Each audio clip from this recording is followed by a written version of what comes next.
বেগম জিয়ার উন্নত চিকিৎসায় দেশের বাইরে নিতে শেখ হাসিনা ও তার সরকারের কাছে অসংখ্যবার অনুরোধ জানানো হলেও কর্ণপাত করেননি আওয়ামী লীগ প্রধান। গণঅভ্যুত্থানের মুখে ৫ই আগস্ট শেখ হাসিনার দেশ থেকে পালিয়ে যাওয়ার পর পুরোপুরি মুক্ত হন বিএনপি নেত্রী বেগম খালেদা জিয়া। এরপরই সুযোগ আসে দেশের বাইরে তার উন্নত চিকিৎসার। এ নিয়ে পররাষ্ট্র মন্ত্রণালয়েও অবহিত করে চিকিৎসক ও পরিবারের পক্ষ থেকে আবেদনও করা হয়।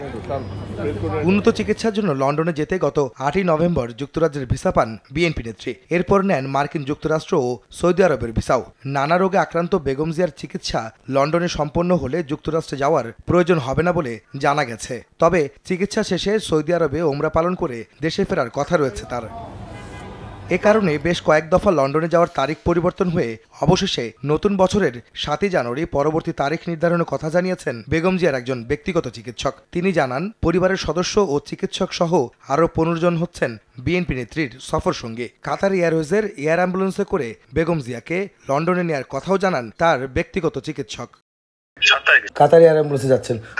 টাইমটা তো ম্যাডামের উপর নির্ভর করে। টাইম তো সব কিছু বলে ম্যাডাম যখন সময় দেবে। ডেটটা তো চেঞ্জ হয়, এই জন্য কোনো কিছু ফিক্সড করে বলা যায় না। কতবার চেঞ্জ হয়েছে ডেট। ৩০ তারিখ ছিল এই মাসের, সেটা তো চেঞ্জ হবে, ৭ তারিখ চলে গেল।